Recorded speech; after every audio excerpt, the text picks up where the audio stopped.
کروں، لیکن مجھے اس کام کو کرنے کے لیے مجھے خود کے اوپر جبر کرنا پڑ رہا ہے. یعنی کوئی مجھے کہہ رہا ہے کہ تو جھوٹ مت بولو، تو مجھے اس جھوٹ کو روکنے کے لیے خود کے اوپر جبر کرنا پڑے گا، خود کے اوپر محنت کرنی پڑے گی. یہ بڑا مشکل ہے، لیکن انسان اگر کرنا چاہے تو کر سکتا ہے. نمبر 60 ہے یہ عاد ہیں جنہوں نے اللہ کی نشانیوں سے انکار کیا. اس کا مطلب ہے بہت سارے لوگ ہیں جنہوں نے جو واپس لوٹ کے آئے تو ان کو پتہ چلا کہ ہم نے بہت ساری اللہ کی نشانیوں سے انکار کیا ہوا تھا، انسانوں کے پیچھے پیچھے چلنے لگے اور اس کے رسولوں کی نافرمانی کی. اس کا مطلب ہے اللہ نے جو پیغام بھیجے ان پیغاموں کی نافرمانی کی اور ہر متکبر اور سرکش کا کہا مانا. اس کا مطلب جو سرکشی کرتے ہیں یا جو جبر کرنے والے ہوتے ہیں ان کے پیچھے پیچھے چلنے لگ جاتے ہیں. تو ہمیں ان کے پیچھے نہیں چلنا.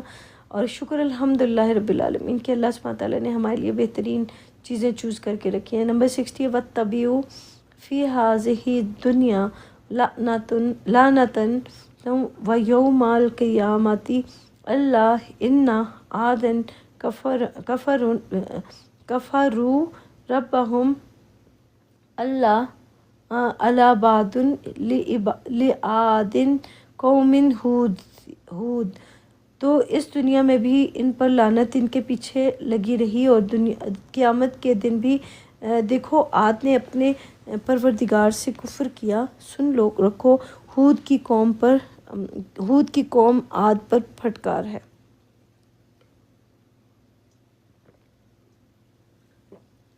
اس کا مطلب یہ ہوا کہ دیکھیں یہ جو لعنت کا مطلب ہوتا ہے اللہ کی نعمتوں سے دوری ہو جانا. ہاں میرا 7 بجے تک میں کروں گی، میں ابھی ٹائم ہے میرے پاس، تھوڑا سا اور ٹائم ہے، 7 o'clock ختم کروں گی میں. یہ جو لکھا ہے کیونکہ یہی میرے پاس ٹائم ہوتا ہے، اس کے بعد میرے پاس ٹائم نہیں ہوتا کلام پاک کو پڑھنے کے لیے. ویسے میں بات کر سکتی ہوں لیکن پڑھ نہیں سکوں گی، تو اس لیے تھوڑا سا ٹائم ہے، جلدی سے میں پڑھ لوں. یہ جو لکھا ہے وَاتَّبِعُوا اور اتباع کرنی، کسی چیز کی اتباع کرنی ہے.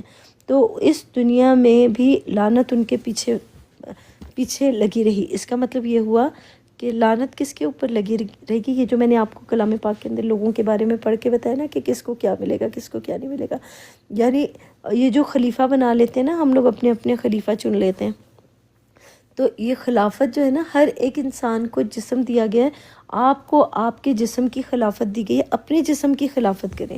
دوسروں کے اوپر کوئی خلیفہ نہیں ہے، کوئی دوسرا آپ کا خلیفہ نہیں ہے یا آپ کسی کا خلیفہ نہیں ہے.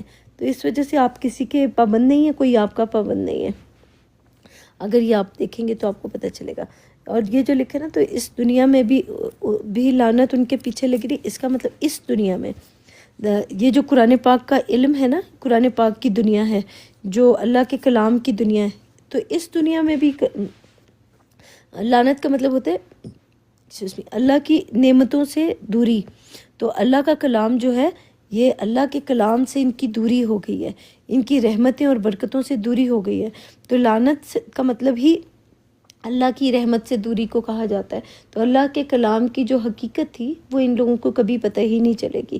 وہ اس لیے کیونکہ اللہ کے کلام کے اوپر جھوٹ بولتے ہیں، اللہ کی کتاب کے اوپر جھوٹی گواہیاں دیتے ہیں، جھوٹی باتیں کرتے ہیں، جو بھی کرتے ہیں. تو ان کے اوپر سے اللہ کے کلام کی رحمت سے دوری ہو گئی ہوئی ہے. ہاں جی، اچھا یہ ایک دنیا ہے. ایک دنیا یہ ہے جو کلام پاک کی دنیا ہے، ایک دنیا وہ ہے جو دنیا کی زندگی ہے. تو اب آپ سمجھو کہ دنیا کون سی والی دنیا کی بات ہو رہی. تو یہ قرآن پاک کی دنیا کی بات ہو رہی تھی، کسی اور دنیا کی بات نہیں ہو رہی تھی. تو اب آپ لوگوں کے اوپر اللہ کی کلام کی رحمت سے دوری ہو گئی ہے. اب آپ جو مرضی کرتے رہیں، اب آپ کو اللہ کے کلام کی سمجھ ہی نہیں آئے گی. کیوں؟ کیونکہ آپ نے اللہ کے کلام کے اوپر جھوٹی گواہیاں دی ہوئی ہیں، جھوٹ بولا ہوا ہے. قرآن پاک کہتے ہیں نا کہ جھوٹی گواہی مت دو. تو اللہ کی آیت کے اوپر آپ لوگ جھوٹی گواہی دیتے ہیں. آپ سے پوچھو کہ یہ قرآن کس نے دیا؟ حضرت محمد نے. ہم آپ کو کہتے ہیں اللہ نے دیا، آپ کہتے ہو حضرت محمد نے دیا. تو جھوٹی گواہی تو دے دیا آپ لوگوں نے، حضرت محمد کا نام لے لیا. تو محمد نے آپ کو قرآن نہیں دیا، اللہ نے آپ کو قرآن دیا. جب بھی بات کریں تو سچ بولیں کہ اللہ نے ہمیں دیا. آپ نے کیا دیکھا تھا کہ محمد صاحب کو ملا تھا یہ قرآن؟ یہ تو اس کا مطلب یہ ہوا کہ آپ کو لوگوں نے جو باتیں بتائی ہیں اپنے لوگوں کی باتوں کے اوپر بلیو کیا ہوا ہے، اللہ کے کلام کے اوپر بلیو نہیں کیا. یہ قرآن جو ہے یہ اللہ نے دیا ہے. تو اللہ کا نام لیں، محمد صاحب کا نام نہ لیں۔ اور دوسری بات یہ لعنت ان کے پیچھے لگی رہی، اور قیامت کے دن بھی، اچھا قیامت کے دن بھی کا مطلب ہوتا ہے قیام کرنے کا، جو کہ دن جو ہے نا وہ ایک ہی ہے، شروع سے لے کے آخر تک ایک ہی دن ہے، جس میں ہم لوگ آتے ہیں، زندہ ہوتے ہیں، پھر مرتے ہیں، پھر دنیا سے چلے جاتے ہیں، پھر دوبارہ آتے ہیں، دوسرے لوگ پیدا ہوتے ہیں، پھر چلے جاتے ہیں۔ تو یہ دنیا کا ایک ہی دن ہے، دن تو ایک ہی ہے، لیکن ہماری زمین روٹیٹ ہو رہی ہے، تو اس وجہ سے ہمیں لگ رہا ہے کہ وہ دن اور رات، یہ دن اور رات کی جو بات ہو رہی ہے نا قرآن پاک کے اندر، یہ وہ والے دن رات کی بات نہیں ہو رہی، یہ علم کے دن کی بات ہو، رات کی بات ہے۔ جب ہمیں کسی چیز کا علم نہیں ہوتا، یعنی میں آیتوں سے اندھیرے میں ہوں، تو اس کا مطلب ہے میرے لیے رات ہے۔ جب میں نے اس آیت کا مجھے علم مل گیا تو میں روشنی میں آ گئی، یعنی دن ہو گیا میرا۔ آیت سے اندھیرے میں ہونا، آیت سے روشنی میں ہونا، تو میرا یہ دن تھا اور یہ رات ہے۔ اس کو رات اور دن کہا جاتا ہے اللہ کے کلام کے مطابق۔ لیکن وہ دنیا والی جو رات اور دن ہوتے ہیں، وہ 12 گھنٹے کا دن 12 گھنٹے کی رات، یا 6 مہینے کا دن 6 مہینے کی رات، وہ ان کو سمجھ رہے ہیں، ان کو دھوکہ ہوا ہے۔ یہ جو کہا گیا تھا نا، ان کو شبہ ہوا ہے، تو آپ لوگ شبہ کرتے رہیں، شک کرتے رہیں، آپ لوگوں کو یہ شبہ ہوا ہے۔ جو مرضی عیسیٰ کے بارے میں جو آپ کرتے ہیں نا، عیسیٰ کا مطلب ہوتا ہے علم رکھنے والا، اللہ کے کلام کا علم، اللہ کے کلام کی روحانیت رکھنے والا۔ تو ہمیں کلام کی روح مل رہی ہے، ہمیں اللہ سبحانہ تعالیٰ کے کلام کی روحانیت مل رہی ہے۔ تو جو روحانیت ہمیں مل رہی ہے، تو یہ اللہ کے کلام کی روح ہے جو ہم آپ کو بیان کر رہے ہیں۔ تو اللہ کے کلام کے اوپر جو لوگ جھوٹ بولتے تھے وہ جھوٹے لوگ تھے، اور کہتے تھے نا کہ عیسیٰ نے واپس آنا ہے۔ تو عیسیٰ علم کو کہا جاتا ہے، روح کا جس کے پاس علم ہوگا نا وہ عیسیٰ ہوگا۔ اور ہم لوگ اللہ کے کلام کے اوپر سچ بولتے، جھوٹ نہیں بولتے، تو ہمیں روحانیت دی گئی ہے اللہ کے کلام کی۔ دیکھو عاد نے اپنے پروردگار سے کفر کیا، اس کا مطلب ہے مجھے بتایا جا رہا ہے، میں پڑھ رہی ہوں نا، تو مجھے بتایا جا رہا ہے کہ جو بار بار لوگوں کے لیے لڑتے ہیں نا، آپ ذرا دیکھو کہ یہ لوٹ کے کہاں جاتے ہیں۔ عاد کا مطلب ہوتا ہے لوٹ کے واپس ہونا، یا دوبارہ لوٹ کے چلے جانا، یا ابتدا، یا واپس آنا۔ تو یہ جب بھی ہم ان کو یہ آتے ہیں قرآن پاک کے اندر سے چیزیں نکالتے ہیں اور اپنے اکابروں کے پاس لوٹ کے چلے جاتے ہیں۔ دیکھیں جس نے محمد صاحب کو اپنا اکابر بنایا ہوا ہے، وہ محمد صاحب کے پاس لوٹ کے چلے جاتے ہیں کہ محمد ہمیں نکالیں گے، یہ کریں گے۔ جنہوں نے مرزا غلام احمد کو اپنا اکابر بنایا ہوا ہے، وہ مرزا غلام احمد کے پاس لوٹ کے چلے جاتے ہیں۔ اور جو عیسیٰ کو ماننے والے ہیں، وہ عیسیٰ کے پیچھے چلے جاتے ہیں۔ تو دیکھیں میں آپ کو بتاتی ہوں کہ بندہ پرستی نہیں کرنی ہے، آپ بندوں سے علم حاصل کریں، اگر انہوں نے کوئی چیزیں آپ کو دی ہیں اس کو دیکھیں، اس کو غور کریں، فکر کریں، تو آپ کو وہ چیزیں مل جائیں گی۔ آپ ان کو اپنا اکابر نہ بنائیں۔ ہاں ٹیمپریری طور پہ اگر وہ آپ کو کوئی چیز سکھا کے جاتے ہیں سامنے سے، تو آپ بولیں کہ ہاں مجھے انہوں نے سکھائی ہے، انہوں نے مجھے یہ بتایا۔ قرآن پاک سامنے لکھا ہوا ہے، سامنے پڑھا ہوا ہے، تو اس سے حاصل کریں، اپنا جو علم حاصل کرنا ہے وہ اس سے حاصل کریں۔ لوگوں کے پیچھے پیچھے جاننے کی کوئی ضرورت نہیں ہے، ہر کسی کے پیچھے چلنے شروع ہو جاتے ہیں ہم لوگ۔ اور آگے ہے لعنت ان کے پیچھے لگی، اور قیامت کے دن بھی۔ قیامت کے دن کا مطلب یہ ہوتا ہے قیام کرنے کی جگہ، جو ہمارے دماغ کے اندر جو سوچیں قیام کری ہیں نا، تو ان سوچوں نے کتنا قیام کرنا ہے اور کتنا نہیں کرنا، تو ان سوچوں کے بارے میں بات ہو رہی ہے۔ قیام اس کو کہا جاتا ہے۔ عاد نے اپنے پروردگار سے کفر کیا، یعنی جنہوں نے لوٹ کے گئے نا، جو اپنے بندوں کو مانتے ہیں کہ بندے ہمیں نکالیں گے، تو وہ لوٹ کے واپس چلے جاتے ہیں اپنے اپنے بندوں کے پاس، اپنے اپنے اکابرین کے پاس۔ تو انہوں نے اللہ کا انکار کیا ہوا ہے اور اپنے اکابرین کا اقرار کیا ہوا ہے۔ تو جو اکابرین جنہوں نے مانے ہوئے ہیں، تو ان کے اکابرین کی وجہ سے اللہ کا انکار کیا ہوا ہے، اپنے اکابر کی وجہ، یعنی اللہ کے ساتھ انہوں نے اپنے اکابر کو اللہ کا شریک بنایا ہوا ہے، تو انہوں نے انکار کیا ہے۔ سن رکھو ہود کی قوم عاد پر پھٹکار ہے۔ ہود کی قوم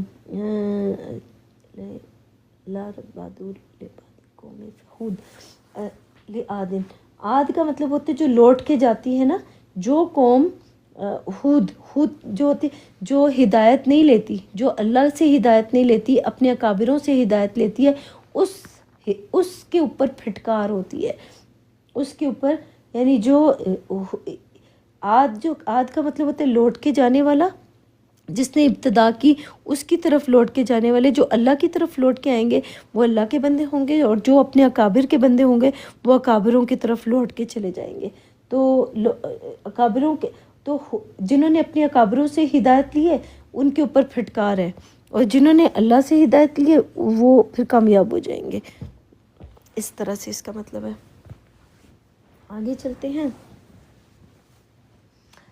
61 ہے وَإِلَى ثَمُودَ أَخَاهُمْ صَالِحًا قَالَ يَا قَوْمِ اعْبُدُوا اللَّهَ مَا لَكُم مِّنْ إِلَٰهٍ غَيْرُهُ هُوَ أَنشَأَكُم مِّنَ الْأَرْضِ وَاسْتَعْمَرَكُم فِيهَا فَاسْتَغْفِرُوهُ ثُمَّ تُوبُوا إِلَيْهِ إِنَّ رَبِّي قَرِيبٌ مجیب. اچھا ایک نا مجھے ابھی یہاں پہ ایک بات سمجھ میں آئی ہے، آپ کو بتا دوں اگر آپ سمجھنا چاہیں تو. دیکھیں یہ لوگ ہمیں کیا کہتے ہیں کہ ان لوگوں نے ہمیں کیا بتایا کہ یار ہاں عبداللہ. دیکھیں حضرت محمد کے فادر کا نام انہوں نے ہمیں بتایا کہ عبداللہ ہے. ان کے جھوٹ بولنے کی بات بتاؤں کہ دیکھیں کیا تو ان کی حدیثیں جھوٹی ہیں یا پھر ان کی بات جھوٹی ہے، دونوں میں سے ایک بات جھوٹی ہے. کیوں؟ کیونکہ عبداللہ کا مطلب ہوتا ہے عبداللہ. حضرت محمد کے فادر کا نام انہوں نے ہمیں بتایا تھا کہ عبداللہ ہے. یہی بتایا تھا نا آپ لوگوں کو، لوگوں نے یہی بتایا تھا کہ حضرت محمد کے فادر کا نام عبداللہ تھا. ٹھیک ہے، اب مجھے بتائیں کہ اگر ان کا نام عبداللہ تھا، اگر ان کے فادر کا نام عبداللہ تھا تو اس کا مطلب اللہ جو لفظ ہے، اللہ جو لفظ ہے یہ پہلے سے حضرت محمد سے پہلے سے موجود تھا. یہ لفظ سمجھ رہے ہیں؟ اللہ لفظ جو ہے یہ ان لوگوں نے ہمیں بتایا کہ قرآن نے ہمیں بتایا ہے کہ اللہ لفظ جو ہے یہ اللہ جو لفظ ہے یہ قرآن نے ہمیں بتایا ہے کہ اللہ جو لفظ ہے جو اللہ جو ہے وہ قرآن سے ہمیں پتہ چلا ہے. لیکن حدیثیں تو یہ بتا رہی ہیں کہ اللہ جو ہے وہ جو محمد صاحب کے فادر تھے ان کا نام عبداللہ تھا.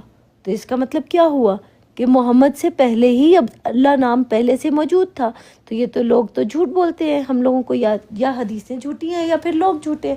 تو اس کا مطلب یہ ہوا اللہ لفظ جو ہے وہ قرآن سے پہلے موجود تھا.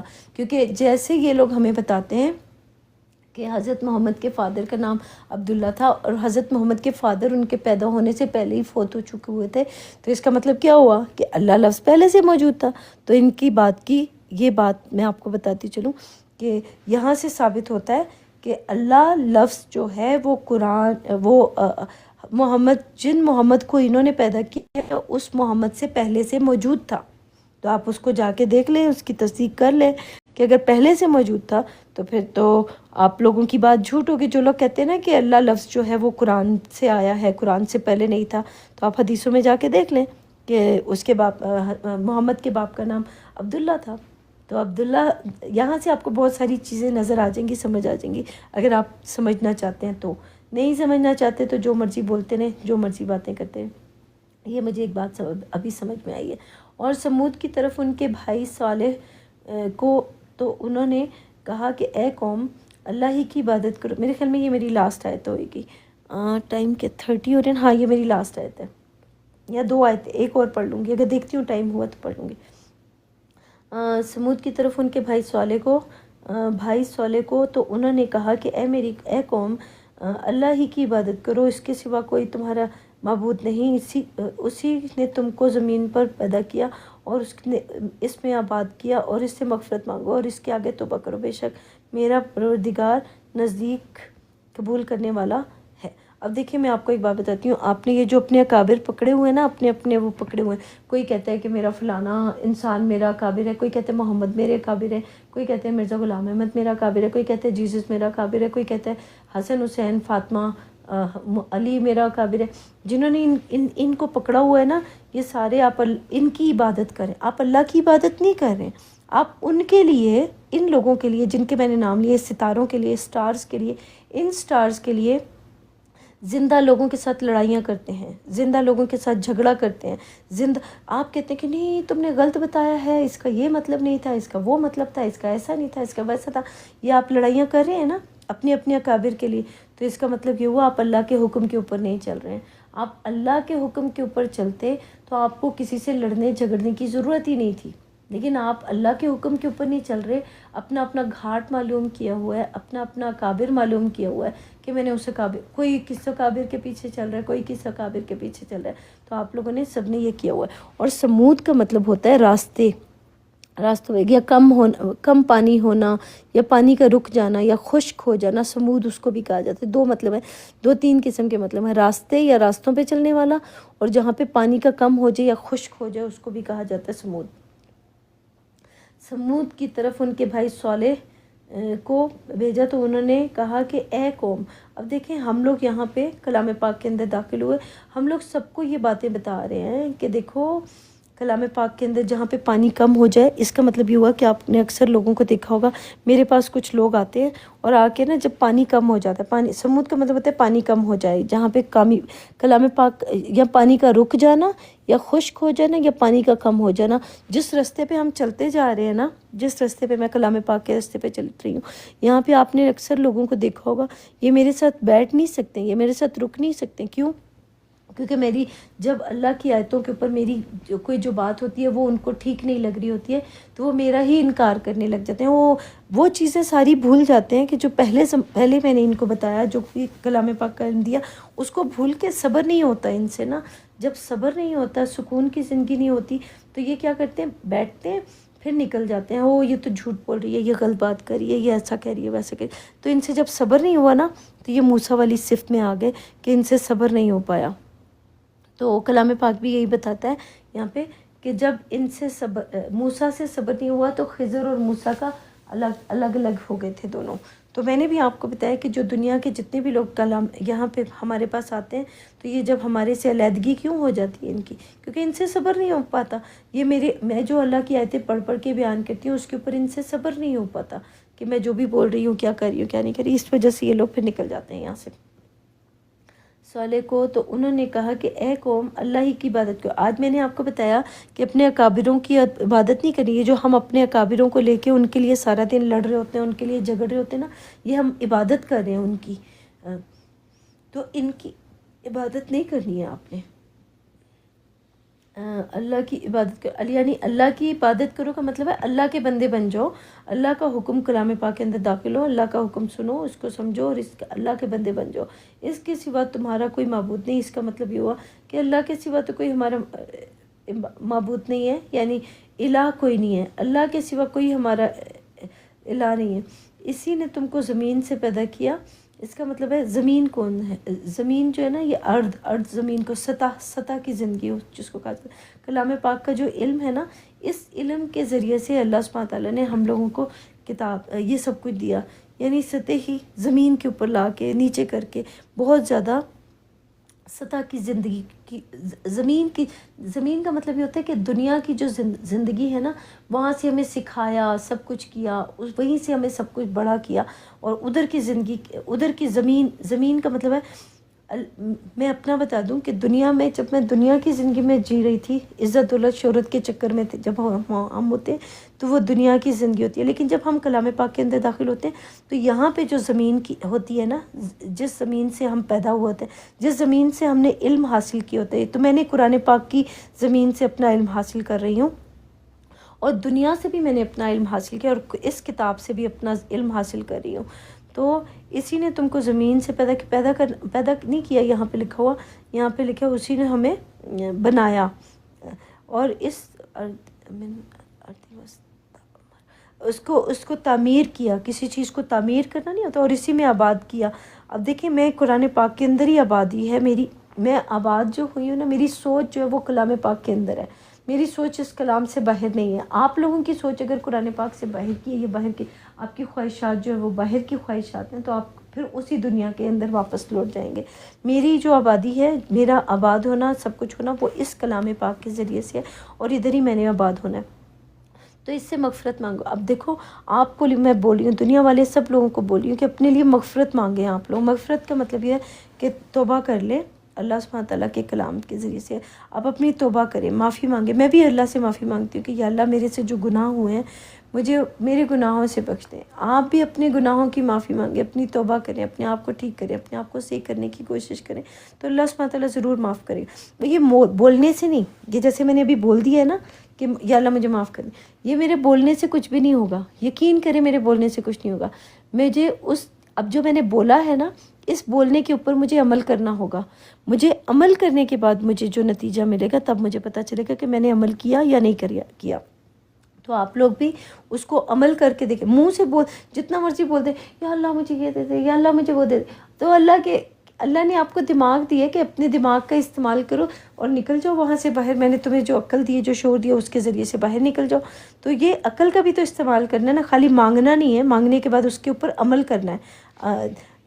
ہر چیز کا دار و مدار جو ہے وہ آپ کی نیت کے اوپر ہوگا. اور آپ نے اس سے مغفرت خالی مانگنی نہیں ہے. مانگنے کا مطلب یہ ہوا کہ اس کے اوپر عمل کر کے دیکھو اور اس کے آگے توبہ کرو. میری توبہ یہی ہے کہ میں اپنے آپ کو ٹھیک کرنے کی کوشش کروں گی، اپنے آپ کو چینج کرنے کی کوشش کروں گی. جو میرے اندر غلطیاں ہیں ان کو میں سدھاروں گی. آپ کی توبہ بھی وہی ہوگی جب آپ اپنے آپ کو سدھارنا شروع کر دیں گے. بے شک میرا پروردگار نزدیک قبول کرنے والا ہے. ہاں، بے شک میرا پروردگار نزدیک دعا کا قبول کرنے والا ہے. یعنی یہ جو ہم لوگ دعائیں مانگتے ہیں نا اللہ سے کہ یا اللہ